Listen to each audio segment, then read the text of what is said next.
Hey, this is Adam Torres, and I'm here to tell you that it has never been easier to start your very own podcast. At Mission Matters, our goal is to amplify stories that matter. That means we want to help you start your podcast because your story matters. We can do this in 3 different ways. 1, join our podcast school and take a free or paid course. 2, visit our resources page where we've already figured out what you need, such as where to host your podcast. Or 3, heck, we can even do everything for you through our podcast agency, including editing for cheaper than you can do in-house. Oh, and no contracts, service is month to month. Get started by heading over to missionmatters.com and click on Start a Podcast. All right, now let's get into the show. Hey, I'd like to welcome you to another episode of the Mission Matters Marketing Podcast, your source for all things marketing. My name is Adam Torres. You can follow me on Instagram at AskAdamTorres. Keep up with my book releases, book tour schedule, signings, all that other good stuff. Always love to connect with you there. And as always, if you'd like to apply to become a co-author of one of my upcoming books, just head on over to the website, missionmatters.com, and click on Become an Author to apply. All right, so today I have Ryan Cote on the line, and he's Director of Digital Services and a partner over at Ballantine. Ryan, welcome to the show.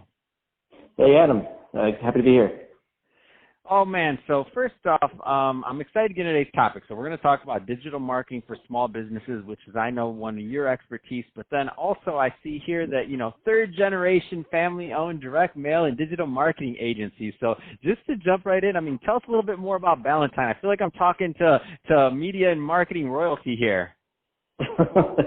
Appreciate that. I'm not sure about that, but I appreciate that.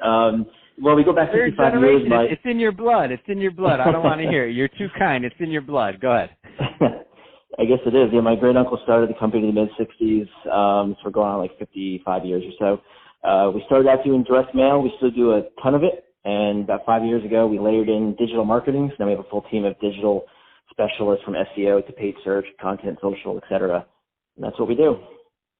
Man, that's awesome. And so at the end of this, I'm going to give you an opportunity, of course, to leave your website or, follow-up information for any of the lot of business owners, entrepreneurs, executives listening, so anybody that wants to follow up. But just so that the right types of individuals and or organizations follow up, what's typically a good, market fit to work with Ballantine in terms of companies?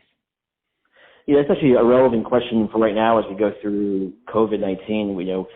We're taking the time to reevaluate who we service best and just the markets we want to go after, especially given the situation with the pandemic and the types of clients that we work with on the digital side. I'm speaking for our digital services. We mainly work with contractors, like home improvement companies, bathroom, kitchen, windows types of companies, and then manufacturing and industrial companies, and that's a pretty wide variety, but those are the types of companies that we work with a lot. We've got some in the professional service space and auto dealerships as well, but good concentration of our clients, the ones that we work the best with, are the contractors and then the manufacturing/industrial companies. That's awesome. So let's switch it up a bit, Ryan. I want to get further into today's topic. So digital marketing for small businesses. As I mentioned, a lot of entrepreneurs listening. What should they be thinking about right now? Yeah, absolutely. So, we're a small business ourselves, and so, we do this for our own marketing, and I would say 95% of our clients are small businesses too, so this is what we live and breathe every day. So I'm gonna take this question from a tips and advice standpoint. So what should your audience be thinking about? Mm-hmm. What should they be focusing on? So right now, the things that we're really focused on are, first thing, search engine optimization, but to take that a little deeper, Google My Business. We look at Google My Business, which fuels Google Maps. We look at Google My Business as almost like your second website. So the website's very, very important. You want to optimize it, send traffic to it, put content up on it, but your Google My Business listing is super important. And it's super important if you're a local business for obvious reasons with Google Maps, but it's even important if you're not a local business, because right now, at least as we're recording this, when someone Googles your name, which most people will do if they're thinking about doing business with you, the right sidebar of Google, that's Google My Business. Google takes that information from your listing and puts it in the right sidebar. So you want to have a listing that's fully filled out, pictures, your name, address, phone number, website, reviews, especially, because when someone's Googling you, you want to really paint a really good first impression. So fully fill out that listing, take from start to finish, everything, fill it out, And if your local business, of course, is important because Google My Business fuels Google Maps. And so you want to have a lot of reviews. You want to have a fully filled out listing. You want to submit your business to a lot of local directories. That's going to help you rank better in Google Maps. So that's the first thing I would say is Google My Business. It's like your second website. Whether you're a local business or you're not, you want to take it seriously and fully utilize everything that Google gives you. Another thing I'll mention so is, when you say, I'm sorry, one quick follow-up on that one. So, and when Sure. you say whether you're a local business or not, and because I just want to make sure that the audience gets this. So even if they're like, let's say, an online business or something else, like us, we're a media company. We're podcast, book publishing, podcast agency services for marketing. I mean, so we should be doing and thinking about our Google listing, even though we're not really a brick and mortar. Am I understanding that correct? Yeah, that's our approach and our strategy. I mean, Google My Business is really important to your local business, but we push it on, technically we work with clients nationwide, but we know that if someone's thinking about working with Ballantine, they're going to Google us, and we want to control that first impression. We want, they're going to see the right sidebar, which is Google My Business. We want them to see all our reviews, our photos, everything is totally. It almost becomes It a makes sales tool. sense when you say it. Like I'm sitting here like, oh, of course, duh. It's a free tool in terms of like Google doesn't charge you for having a listing. Not yet, though I read that they're starting to experiment with like an upgraded version of your listing for which will probably be worth it, and I'm sure they'll do it, and it's okay. Like it's probably going to be a small amount, hopefully, and it'll probably be worth it. But hearsay, right? yeah, we'll see. So that's the first thing. Another thing I'll mention, Adam, is that content creation. That's something we're really focused on. We're seeing a resurgence of blogs. Google's ranking a lot more blogs now, which I think makes sense with like voice search, and also because Google's job is to answer questions, and blogs typically answer questions, and so of course you have to do it right. High quality blogging, lengthy content, visuals, a lot of white space. Just it needs to be well done. But we're seeing a lot of blogs ranking better in Google search results. It's also, I can go on and on about blogging, but it helps you rank for more keywords. It's additional ways that people can find you. It's content that you can repurpose. What we'll typically do is we'll create content, we'll SEO optimize it because we want those blogs ranking for our clients and for ourselves.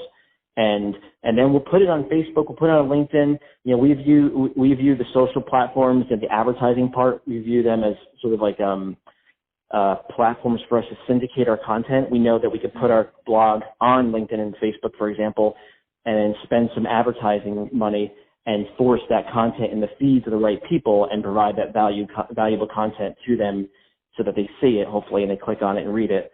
So we look at, the combination of content and social as a way to get in front of more people with helpful information and kind of nurture the leads and nurture the potential opportunities. What do you think that, and again, this is a broad question, and also it's not meant to be a loaded question, so I know it's going to vary from industry and also from size of business and resources and how long they've been doing it, but what do you kind of like, or what do you see that a lot of small business owners that are getting this content creation and distribution right are doing? Can you talk about that a little bit more? I think it's, you can tell a blog post that's been whipped up really quickly with not a lot of thought behind it, and a blog post that they've spent, hours on. An extreme example is Backlinko. It's a SEO blog. Ryan Dean's the owner. He's like one of the SEO gurus out there that writes about it. He definitely knows his stuff. And you can tell he writes like one blog a month, and he's spending probably 20 hours, 30 hours on each blog. Easy, and that's, easy. Easy. And that's something anyone can do. It takes a lot of time. Obviously, 30 hours is serious, but it's something that, it's something we all can do. But I would say it comes down to the quality of the content, the effort that's put into it. Does the blog have internal, external links? Does the blog have visuals, whether it's images or even video? Does the blog, is there a clear keyword focus behind it? Like, not that it's overly SEO'd, but is it clear that it's been written with a keyword in mind that their audience would use? So I would say, to answer like in one word, to be the plan. Was there a plan behind the blogging? Yeah, I totally agree with you, by the way. And it's so interesting to see like the companies that get that formula right of like content creation, and then you add the SEO, you add everything else. When the companies that get that right are, I mean, they really thrive and they build audience, and they end up, and to me, and how I like to say it is that they end up building assets.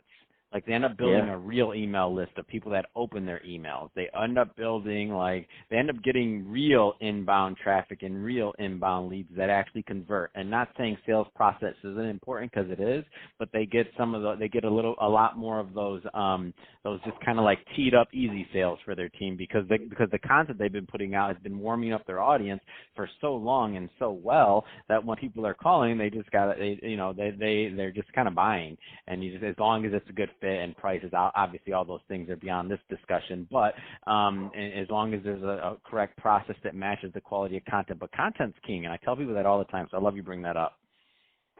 Yeah, I mean, it's something that you create. It's almost like planting seeds. You're creating blogs, and eventually they're going to rank in Google. You can use them in your email list. You can put them on social. But like I said, it goes back to planning. You have a plan in terms of how you're going to write the content, what you're going to write about. And then once that piece of content's live, what are you going to do with it? You of course you want to put it on your blog, but you want to put it out and repurpose it as much as possible. And it's a slow churn. It doesn't happen overnight, but you'll see that once you start blogging, whether it's weekly or 2 to 4 times a month, after 6 months, some of those blogs they're going to appear in your analytics as some of your top pages in terms of organic traffic. You just need to give it time for Google to kind of pick up on what you're doing.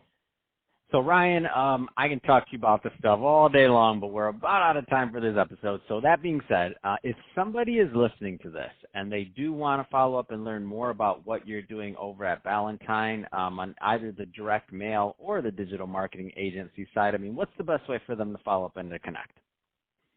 Yeah, I would say you can go to our site, which is ballantine.com. Connect with me on LinkedIn, Ryan Cote, Cote. But then I also created a special page for your audience. On there, they can request a free video analysis of me walking through their website, looking at their SEO, looking at their overall marketing, social media, et cetera. If they go to ballantine.com/mission matters, there'll be the opportunity to request that in addition to my LinkedIn link. Fantastic. And let's leave that one more time, because I feel like they were getting their pen, their pencil, whatever they write with, their tablet. I feel like they weren't ready. They're like, wait a minute, there's a freebie here. Let's leave that one more time slower, please. Okay, sure. It's ballantine.com/mission matters. Fantastic. Well, Ryan, really appreciate you coming on the show today and sharing more about your background. Third generation, come on, that's awesome, man. And to the audience, as always, thank you for tuning in.